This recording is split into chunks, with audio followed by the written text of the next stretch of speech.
Hello, आज रविवार है, जून की 7 तारीख है। आज क्लास में मम्मा की मुरली सब सुनते हैं।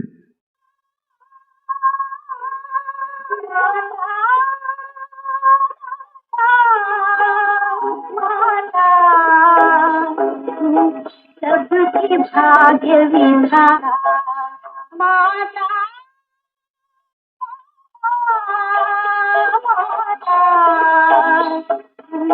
सबके भाग्य विधाता माता।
सबके भाग्य विधाता माता।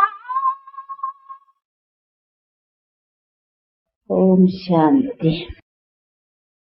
जब अपने परम पूज्य बाप की महिमा को जाना है तो साथ साथ अपने भी महत्व को समझा है नहीं। हर एक ने अपने अपने महत्व को, ऐसे नहीं है कि जिस बाप के अभी हम बने हैं उसकी महिमा साथ साथ हम अपने महत्व को भी उनके महिमा के साथ जानते हैं। तो अपना भी नशा चढ़ना चाहिए कि हम भी ऐसे बाप से अपना हक लेने वाले वंशावली है। उनकी वंशावली है तो वंशावली को कम नशा होना चाहिए। तो वंशावली, हम किसकी वंशावली हैं, तो हम वंशावली को भी अपना नशा रहना चाहिए कि हम उस बाप के हैं जिसके द्वारा सर्व प्राप्तियां अभी प्राप्त करते हैं। फिर कोई भी प्राप्ति की आवश्यकता नहीं रहती है। हाँ, ऐसी कोई अप्राप्त वस्तु नहीं रहती जिसको फिर प्राप्त करने के लिए कुछ ख्वाहिश भी रहे। भगवान को भी याद करने की जरूरत नहीं रहती है। तो इतना हम इस बाप से अपना हक कहें, अपना वर्षा कहें, पाकर करके ऐसे हम ऊंच बनते हैं। तो अपना भी नशा दिमाग में रहना चाहिए कि हम इस बाप के द्वारा अपना इतना ऊंच हक पाने वाली वंशावली है। तो कम नहीं है। सब जितनी भी वंशावलियां है, जितनी भी होती आई है, उनमें सब में अभी हम ऊंच है। क्योंकि ऊंचे थे ऊंच भगवान की हम वंशावली, तो हम भी तो ऊंच हो गए ना। तो ऊंचे थे ऊंच भगवान सिर्फ नहीं बैठ के महिमा गानी या सुननी है, लेकिन साथ साथ अपनी भी महत्व को समझना है। लेकिन महत्व समझने के पहले अपने को देखना भी है कि बरोबर हम उनके फरमान और आज्ञाओं के ऊपर पालन करने वाले हैं, तभी तो नशा चढ़ेगा ना। अगर हम प्रैक्टिकली जो बाप का फरमान है और जो उसकी आज्ञाएं हैं उनका पालन करते रहते होंगे तो नशा बैठेगा। और वंशावली कहने का भी हक भी तभी रहेगा। बाकी ऐसे ही नहीं है कि खाली यहाँ बैठे तो बस हो गए, नहीं, प्रैक्टिकल चाहिए ना। हमें सच्चे बादशाह के सच्ची बच्चे तो फिर हमारी प्रैक्टिकल जीवन भी उनके फरमान और आज्ञा के अनुसार प्रैक्टिकल चाहिए। तो प्रैक्टिकल जो होंगे उन्हों को अंदर से लगेगा और नशा भी उन्हों को बैठेगा कि सच सच हम उस बाप के अभी सच्चे हैं, उनके पूरे फरमान और आज्ञाओं के ऊपर चल रहे। तो ये तो हर एक की दिल की शायदी हर एक को अपने से आती होंगी और हर एक को अपने से पूछना है, लगती है कि बरोबर जो बाप की फरमान और आज्ञाएं हैं उनके ऊपर हम पूरा अटेंशन दे करके अपनी पैरवी करने का पूरा प्रयत्न रख रहे हैं और रखना चाहिए। और ऐसी भी नहीं है कोई डिफिकल्ट है, कोई मुश्किल है, बहुत मुश्किल क्या है बताओ। क्या कहता है, कोई मुसीबत की बातें थोड़ी कहता है। उनका महिमा ही है मुश्किल को आसान करने वाला। ऐसे गाते थे नहीं भक्ति मार्ग में कि जबकि वो मुश्किल को आसान करने वाला है तो फिर वो क्या हमको मुश्किल देगा कि मुश्किल ऐसे करो। कोई मुश्किल बात नहीं है, बिल्कुल आसान और कमल फूल समान। यही है बाप जो हमको घर गृहस्थ में रहते कमल फूल समान रह करके और अपना हम इतना उच्च स्टेटस बनाए उसकी बैठ करके युक्ति बतलाती। ऐसी किसने नहीं बतलाई, बताई।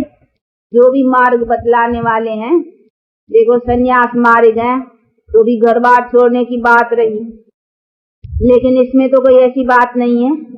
इसमें हमको कंप्लीट भी बनाते हैं बाप और फिर सहजी सहज कुछ छोड़ने का नहीं है। बाकी छोड़ना, गंदगी छोड़ना, कोई छोड़ना थोड़ी कहा जाता है। पांचों विकारों को छोड़ना, गंदगी छोड़ना, तो गंद कचरा तो घर से निकाला जाता है। नहीं रोज सफाई नहीं करते हो घर की, कचरा निकालते हो। घर का कचरा गंद जो होता है साफ सुफ करना। उनको थोड़ी कहेंगे कि ये चीज हमने बहुत कोई अच्छी खोई या हमने कोई छोड़ी, उनको छोड़ना तो कहेंगे नहीं। तो ये भी तो एक्स्ट्रा चीज हमारे में गंदगी आई हुई है ना।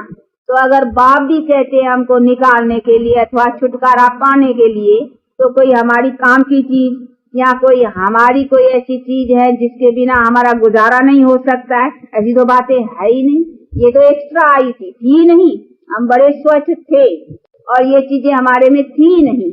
ऐसे नहीं कहेंगे कि ये अनादि थे, सदा से चले आए, आज कैसे छूटेंगे, ऐसे भी नहीं कोई सोचे। कहीं सोचते हैं कि ये तो सदा से, ये तो देवताओं में भी चली आई, तो आज कैसे छूटेंगी। पर तो ये बड़ी मूर्खता हो जाएगी अगर कोई अभी भी ऐसे समझते है तो। ऐसा नहीं था। ये हमारे जीवन में, मनुष्य जीवन में जिन्हों का नाम देवता था, देवता कोई खास तो नहीं थे ना, हम ही मनुष्य थे। कोई 3 आंखें वाले या 18 भुजाएं वाले मनुष्य नहीं थे जिन्हों को देवता कहने में आता था। नहीं, हम ही मनुष्य देवता कहलाते तक जब ये प्रति नहीं थी। स्वच्छ थे हम, स्वच्छ थे तो देवता कहलाते थे, अभी स्वच्छ नहीं तो असुर कहलाते हैं। बस फर्क है नहीं इसी का। तो ये तो एक्स्ट्रा चीज आई नहीं हमारे में, तो आई अभी उसी को निकालना है। तो कोई काम की चीज नहीं निकालते हैं, कोई काम की चीज छोड़ते नहीं है ना। बाप का फरमान कोई काम के चीज के छोड़ने की है, वो तो कहते हैं घर गृहस्थ, ये तो अनादि है। घर गृहस्थ में तो देवताएं भी थे, वो तो मैं छुड़ाता भी नहीं हूँ। अगर छुड़ाता हूँ तो उसमें जो गंद कचरा आया ना, उसकी मैं स्वच्छता ले आने के लिए फरमान करता। ये गंद कचरा एक्स्ट्रा है, इसी से तुम्हारा घर गृहस्थ ही बिगड़ा है। नहीं तो तुम्हारा घर गृहस्थ तो बहुत अच्छा था। उन्हीं का नाम गृहस्थ था, उनका नाम ही गृहस्थ व्यवहार प्रवृत्ति जिसका नाम था। तो प्रवृत्ति में पवित्रता थी, तभी प्रवृत्ति नाम था। अभी प्रवृत्ति थोड़ी है। ऐसी प्रवृत्ति तो जानवर भी चलाते हैं। बच्चे पैदा करना, उसको खिलाना पिलाना, बिजनेस धंधा करना, वो चिड़िया नहीं करती हैं। देखे है ना, जाएंगी ले आएंगी, अपने बच्चों को खिलाएंगी करेंगी, इतना काम धंधे तो वो भी जानते हैं।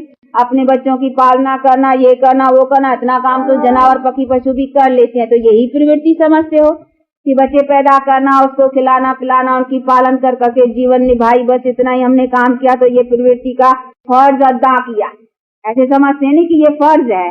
बाप कहते बच्चे इतने ही थोड़े फर्ज है, इतने फर्ज तो जानवर पक्षी पशु भी कर लेते हैं। फिर क्या उनका गायन नहीं करते, वो फर्ज अदा करते हैं? ये तो सब करते हैं।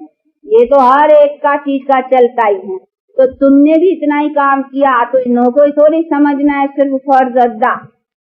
फर्ज अदा तब थे जब प्रवृत्ति की लामूजब, जिसको ईश्वरी नेम कहा जाए, और प्रवृत्ति का जो आदर्श था उसी के ला मुजब जो तुम अपना अदा करते थे ना, वो फर्ज अदा था। जब तो तुम सदा सुखी भी थे, अभी फर्ज अदा पूरा नहीं करते हो तो दुखी हो, अशांत हो, और कई बातें हमारे प्रवृत्ति में जो होनी चाहिए न होने के कारण में दुख और अशांति आता है।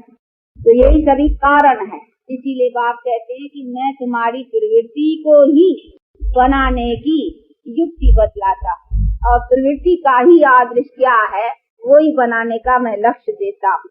इसीलिए मैं कुछ बिगाड़ता थोड़ी हूँ। कुछ बिगाड़ा है? कुछ नहीं, लेकिन वही चीज हमारी लायक बनाता है। जो हमारी अभी लायक नहीं है, गिर चुकी हुई है, उसको बैठ करके बाप अभी लायक बनाते। तो ऐसे बाप के द्वारा अपनी प्रवृत्ति का आदर्श ऊंच बनाना और उनकी पूरी जो कुछ है आज्ञा है फरमान उसी के लिए पालन करना। हमारी प्रवृत्ति बिगड़ी है, कोई उसकी प्रवृत्ति नहीं बिगड़ी है, बिगड़ी भी हमारी है। हमारे बिगड़ी को संवारने के लिए वो बैठ करके ये यत्न बतलाते हैं। इसीलिए कहते आप अपने को बनाने के लिए क्यों नहीं कोशिश रखते हो? बिगड़ी भी आपकी है, मैं तो और आया हुआ हूँ तुम्हारी बनाने के लिए। कोई मेरा तो कुछ नहीं बिगड़ा है, मेरे में तो कोई फर्क नहीं पड़ता है। न मैं बिगड़ी में आता हूँ, न संवरी में मुझे आना है। बिगड़ा भी तेरा है, संवरना भी तेरा ही है, और मैं हूँ संवारने वाला। इसीलिए तुझे जो बिगड़ी है जिसकी, वो अपने संवारने के लिए क्यों नहीं ये उचित पुरुषार्थ करते हैं? करना चाहिए ना। और बड़ी सहज बातें हैं, इसीलिए ऐसी सहज बातों को अच्छी तरह से प्रैक्टिकल में लाने के लिए पूरा चलना चाहिए। बाकी इतना ही समझना कि बस हमने बच्चे पैदा किया, उनको खिलाया पिलाया, लायक किया, शादी कराया, फलाना कराया, उनको लायक लगाया, बस ये तो सबके लग जाते हैं। जानवर पक्षी पशु सब लग जाते हैं। तो ये कोई फर्ज अदा थोड़ी है। इसमें अपना मान या इसी में अपना समझना कि हम बहुत कुछ कर लिया, हमने सब कुछ अदा किया, या हमने सब कुछ गृहस्थ की पालना पूरी की, इन्हीं को थोड़ी कहा जाता है। नहीं, वो तो तभी थी जब उनमें कोई भी ऐसी दुख और अशांति की या कोई भी हमारी जो ईश्वरीय नियम के मुताबिक हमारे में पूर्ण होना चाहिए, उन्हीं में कोई ऐसी बातें नहीं होती। इसीलिए बाप कहते थे वो चीज बनाने के लिए अभी मैं प्रयत्न बतलाता। तो मैंने कंप्लीट जो तुमको बनाया, तुम्हारी प्रवृत्ति अथवा तुम्हारा गृहस्थ व्यवहार जिसको कहा जाता है, वो जो मैंने आदर्श रूप में पूर्ण बनाया था, वो कैसे बनाया था उसकी बेहतर करके अभी ये शिक्षा दे रहे हैं, और उसी को ही बनाना है। तब हम भी अपने प्रवृत्ति में पूर्ण सेटिस्फाई रहेंगे। अभी सेटिस्फाई नहीं है ना, है कोई ना कोई बातों की अशांति और दुख आता ही है। इसीलिए बाप कहते हैं कंप्लीट, यथा राजा रानी तथा प्रजा, सब सारे संसार में तथा दिवी, जानवर पक्षी पशु किसका भी हम दुख कभी न सुने न देखे। ऐसा संसार मैं बनाता हूँ, और ऐसे संसार में तुम सदा सुखी कैसे रहो, उन्हीं की मैं बैठ करके ये यत्न दे रहा हूँ। तो ये लगता है ना कुछ आता है नहीं ख्याल में अच्छी तरह से, भूलते तो नहीं हो, ऐसे तो नहीं किया अभी तक किन्हों को कोई संशय हो ऐसी बातों में। तो ये इम्पॉसिबल है, जैसे जैसे कई समझते हैं कि ये तो कभी ऐसा संसार दुनिया हो ही नहीं सकती है जिसमें पूर्ण सदा के लिए सुख हो, ऐसे कई समझते हैं कि ये इम्पॉसिबल है। लेकिन इम्पॉसिबल अगर है तो फिर ऐसी आश हम क्यों रखते आते हैं कि हम सदा सुखी हैं? फिर तो समझना चाहिए आश भी फजूल है। जो चीज इम्पॉसिबल है, कभी हुई नहीं है, तो फिर आज भी हम होने के लिए ऐसी आश क्यों रखते हैं? इतने बेचारे माथाकुटी करते नहीं है, दुनिया के इतने नेताएं, दुनिया के इतने बड़े बड़े ये सब इतनी माथाकुटी करते चले जा रहे हैं, तो उसी आश में जा रहे हैं ना, कि विश्व की शांति हो, विश्व पर सुख हो, विश्व पर सब कुछ अच्छी तरह से हो, सब खाने पीने रहने चलने में सब में सुखी हो। ये सब प्रयत्न काय के लिए? इसी के प्रयत्नों में ही सब चले जा रहे हैं। लेकिन कभी तो कंप्लीट भी होनी चाहिए ना, कि खाली करते करते ही चले जाने, यही दुनिया होती है। कभी दुनिया कंप्लीट भी होनी चाहिए जिसमें हमको फिर इन बातों के यत्न करने की आवश्यकता ही न हो। ऐसी भी कभी दुनिया की स्टेज होनी चाहिए ना। तो बाप कहते हैं है, ऐसे नहीं कहेंगे नहीं है। इन्हीं का नाम हेवन, इन्हीं का नाम स्वर्ग, सभी भाषाओं में कहते हैं ना। हेवन कहते हैं, स्वर्ग कहते हैं, विश्व कहते हैं, सभी भाषाएं वाले अपने अपने नाम में कहते हैं। तो चीज है जरूर कोई, लेकिन कभी कैसे किसने बनाई, किस तरह से बनती है, वो अभी अपन जानते और उसका प्रैक्टिकल अनुभव करते जा रहे हैं और उसी के लिए अपना पुरुषार्थ। तो नई बात है नहीं, भले सब कहते आते हैं उसी के भेंट में नहीं है, लेकिन वो प्रैक्टिकल चीज किसी ने नहीं बनाई, इसीलिए कहते हैं अभी ये बनाने वाला स्वयं सर्व समर्थ बाप आया हुआ है, इसीलिए कहते हैं ऐसा काम और किसी ने नहीं, इसीलिए उसके भेंट में कहते हैं ये अलग। ऐसे मत समझो जो दुनिया काम करती आई है या दुनिया में जो कई करते आए हैं ये भी उन्हीं में से ही है, कि ऐसा ख्याल न करे कोई। ये बिल्कुल नई बात है और नया बनाने वाला वो आया ही अभी है बनाने के लिए, आया ही नहीं था इससे पहले कभी बनाने के लिए। आया था तो इसी टाइम पर कल्प पहले ही आया था और ऐसे ही उसने जब आता है तब ऐसे ही बनाता है, उनका और कोई तरीका है ही नहीं। इसीलिए कहते मैं जब जब आता हूँ तब तब ऐसा ही बनाता हूँ, मेरे बनाने का तरीका यही है और इसी तरीके के कारण ही मेरा ये तरीका गुप्त रहता है, क्योंकि गुप्त है ना, अभी बनाते प्रैक्टिकल भी कोई जान नहीं सकते और मैं जब आता हूँ तभी ऐसा ही काम करता हूँ, इसीलिए मेरा ये काम का पार्ट ही गुप्त रहता है। इसीलिए कोई शास्त्रकार भी इस चीज को प्रैक्टिकल में कैसे रखे और क्या करे उनमें आती नहीं है, तो फिर जो शास्त्र पढ़ते हैं ना तो वो भी ऐसे पढ़ते आते हैं, तो प्रैक्टिकल तो चीज को जानते ही नहीं है कोई कि मैंने प्रैक्टिकल कैसे चीज बनाई, वो तो मैं नहीं बनाई, मैं नहीं देखी, मैं नहीं समझी, मेरे पास ही रहे, इसलिए और कोई इस चीज को जानते ही नहीं। तो ऐसे ही बनाते हैं, उनका और कोई नमूना नहीं है। तो क्या नमूना हो सकता है? बनाना मनुष्य को है, उनको खुद अपने को नहीं बनाना है, बनाना हमको है, हमारे लिए ही उनको इतना तरीके सब लेने पड़ते हैं, इसीलिए उनको तरीका लेना है हमारे को बनाने के लिए, तो हमारे नमूने से बनाएंगे ना। अपने नमूने सर्व समर्थ है तो अपने शक्ति या अपने तरीके से थोड़ी बनाएंगे हमारे तरीके, क्योंकि हमको कर्मों से बनना है, इसीलिए उनको हमारे नमूने से बनाना है कि कैसे मनुष्य कैसे बनता है, तो हमारे नमूने, क्योंकि हम तो कर्म के आधार पर बनने वाली चीज है, हम दूसरी तरह से बन ही नहीं सकते, ऊपर से ऐसे ही बन के आए या कहाँ से कैसे ही बन जाए, नहीं, हमारा नमूना ही ऐसा बनने का है कर्मों से, क्योंकि हम कर्म क्षेत्र पर आने वाली आत्माएं जो जीव के साथ संबंध रखती हैं, जीव आत्माएं वो बनती कर्मों से, बिगड़ती भी कर्म से है, बनती भी कर्म से, हमारा है ही कर्म का चक्कर। इसीलिए हमको कर्म में चक्कर में आने वाली आत्माओं अथवा जीव आत्माओं को बनाने के लिए उसको उसी नमूने से बनाना पड़ेगा, और तो कोई तरीका नहीं। इसीलिए कहते हैं यही नमूना है मेरा और यही तरीका है और कोई है ही नहीं, और उसी में जो जानते हैं, जो समझते हैं, जो मेरे द्वारा बनते हैं, वही बन करके अपना सौभाग्य लेने वाले हो ना। सौभाग्य भूलते तो नहीं हो ना, देखना यहाँ तो हाँ करते हो, फिर यहाँ से थोड़ा ही जूता बाहर पहने के ना बस वहाँ तक वो नशा गिरने लग जाएगा, सीढ़ी की जितनी वो उतरते जाएंगे वो नशा भी इतना उतरते जाएंगे। हाँ ऐसा होता है बहुतों का, तभी बतलाते हैं, ऐसे नहीं कहते हैं खास कोई किसी के लिए, लेकिन ऐसा होता है। जहाँ बैठते हैं सुनते हैं तब तो जरा पारा चढ़ता है, फिर पारा उतरता भी जल्दी है, परंतु ऐसा होना नहीं चाहिए।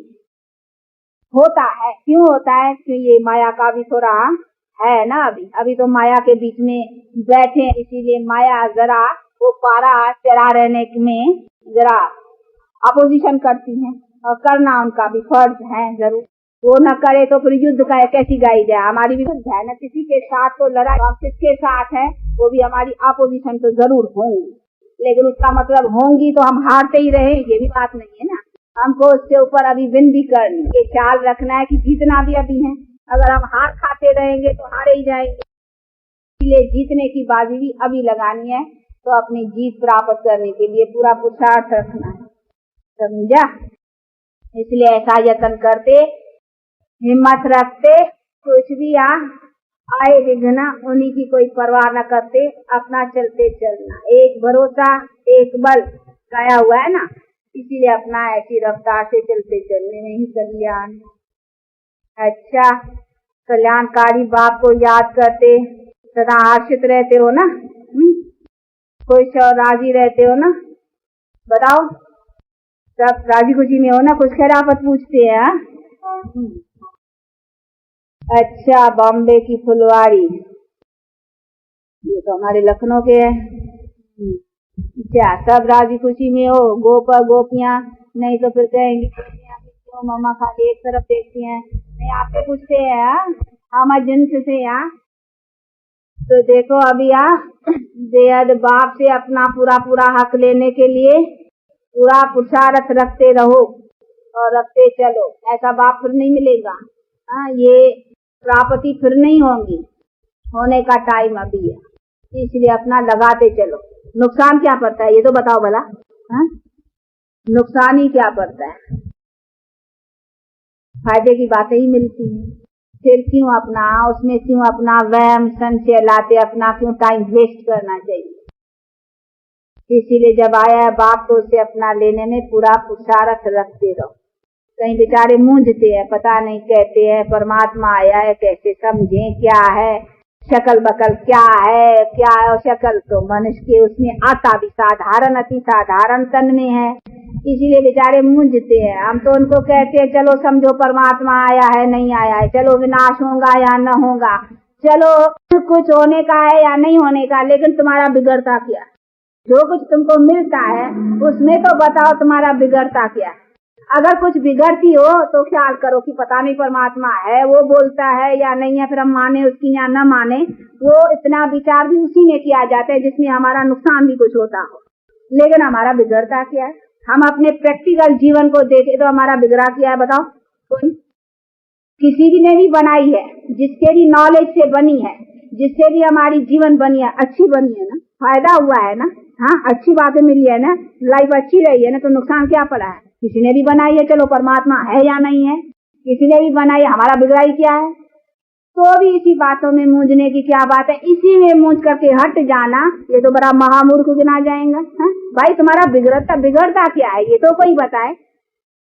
हम अपने जीवन को देखें तो हमारा बिगड़ाई क्या है, तो हम हटे ही क्यों? कौन भी हो, चलो परमात्मा नहीं है, थोड़े समय के लिए सारा ज्ञान भुला लो, न परमात्मा है, न विनाश होगा, न कुछ होगा, कुछ नहीं है, चलो थोड़े समय के लिए सब ज्ञान भूल जाओ, फिर देखो क्या रहता है। जो रहता है वो खोने की चीज है। जो बाकी जाकर के रहता है, चलो परमात्मा नहीं, विनाश नहीं होगा, कुछ नहीं, ये सब बातें झूठी है। चलो थोड़े समय के लिए एक सेकंड सारा ज्ञान भुला के फिर भी देखो तो क्या जाता है, मिलता ही है। लाइफ कितनी अच्छी बन गई है, लाइफ में क्या मिला है, लाइफ हमारी जरूर इसी जीवन में अगर इतना है और इसी जीवन में इतना हमें आधार और सहारा मिला है जिस चीज से, तो इसका जरूर है कि जो हम करते हैं उसका भविष्य भी जरूर होगा। चलो हम भविष्य में वो न माने कि देवता होंगे, लक्ष्मी होंगे, नारायण होंगे, न होंगे, कुछ नहीं, चलो उनको भी, लेकिन जो करते हैं उसकी रिजल्ट तो जरूर होगी ना। तो भी हमारा बिगड़ता क्या? हमें तो आश्चर्य लगता है कि जब इसी छोटी छोटी बातों में कि पता नहीं कैसे समझे, ये होगा विनाश होगा परमात्मा, इसी बातों से अपने को क्यों हटाते, ये मुझे आश्चर्य लगता। हमारा बिगड़ाई क्या है, हमारा जाता ही क्या है? हमें तो और ही मिलता है ना। तो जो चीज मिलती है, जो प्रैक्टिकल लाइफ में चीज आती है, उसी में तो हमको दृढ़ रहना चाहिए ना। उसी के कारण हम हट जाए तो उसको क्या कहेंगे? हम मूर्ख तो पहले ही हैं, लेकिन फिर भी इतना प्रैक्टिकल चीज देखते, कहते नहीं कुछ आंखें से देखें, कुछ प्रैक्टिकल देखे, तो प्रैक्टिकल देखो ना। प्रैक्टिकल जो जीवन में चीज आती है, आप अपने हर एक अनुभव से पूछो, कुछ तो जीवन में समझते हो ना। पहले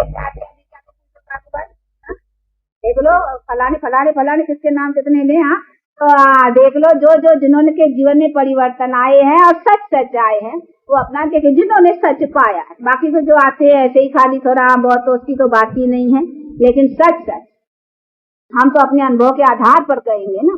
तो हमारा क्या बिगड़ा है, हम अपने से पूछते हैं हमारा गया ही क्या है, हमारा बिगड़ाई क्या है। बहुत अच्छे है, बहुत अच्छी जीवन, बहुत अच्छा जीवन में रोशनी मिली है, अच्छी जीवन बनी है, उसका असर आया है और प्रैक्टिकल आया है, तो हमारा बिगड़ाई किया। तो फिर क्यों हम ऐसी बातों से फिर हटने की कोई बात आती है? चलो भगवान ने न बनाई, किसी ने भी बनाई ना, बनाई नहीं मतलब बनाई, तो फिर बाकी क्या है? उसी में मूंझना या उसी में हटना या उसी में थकना या उसी में ऐसी बातें क्यों होनी चाहिए?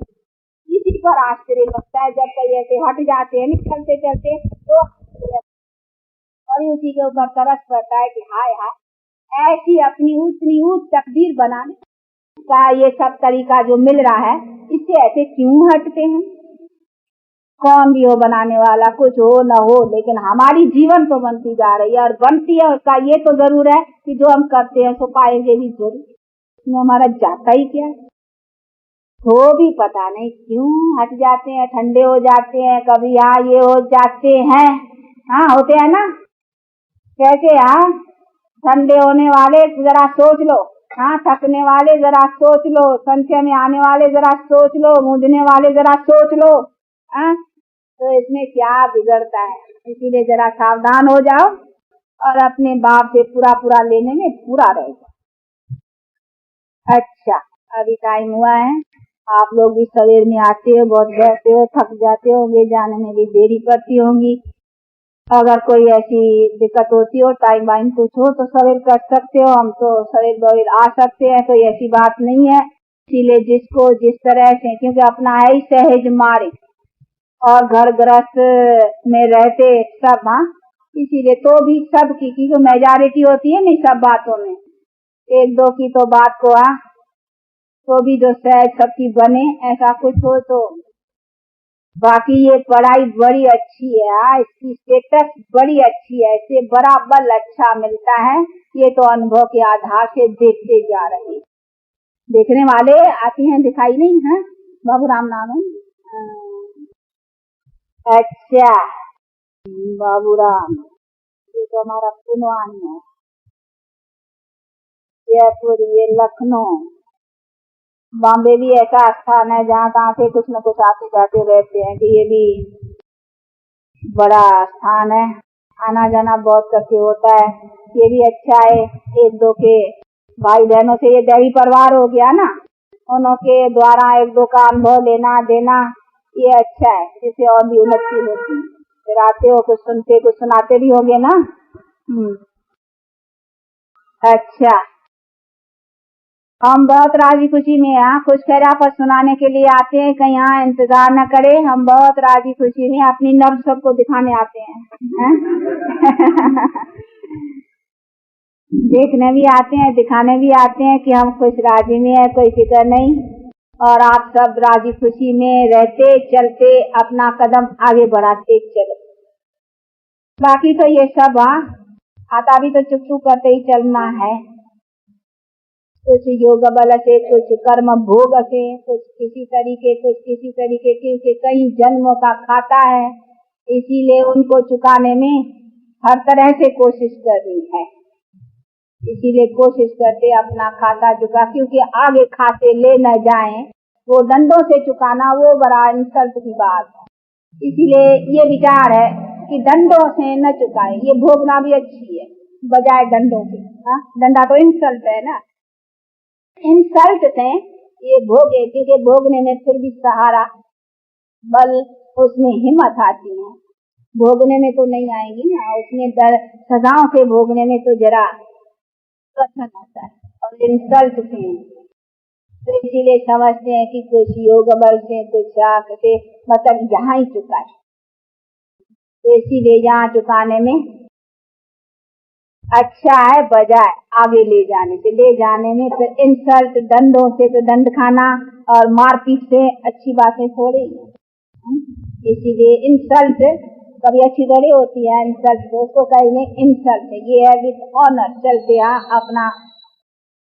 चुकाते रहना, तो ऐसा चुकाते आगे बढ़ते।